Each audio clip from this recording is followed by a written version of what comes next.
REMINI Baby AI app. This app currently is going viral on TikTok. Why is that?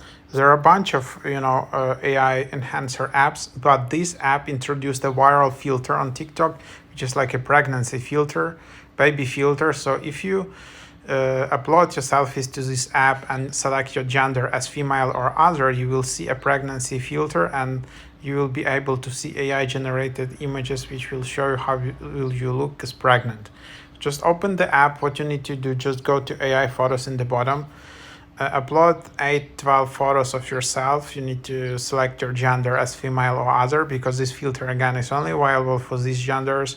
It's not available if you select the male. And then when you have these photos proceeded, you just select the filter from the top pics, which is like a pregnancy filter, and then you need to wait like few minutes, can be 7-10 minutes, and then basically it should be ready for you. So that's how you can start with this app. And yeah, unfortunately I think you will need to upgrade either to Pro or Lite subscription.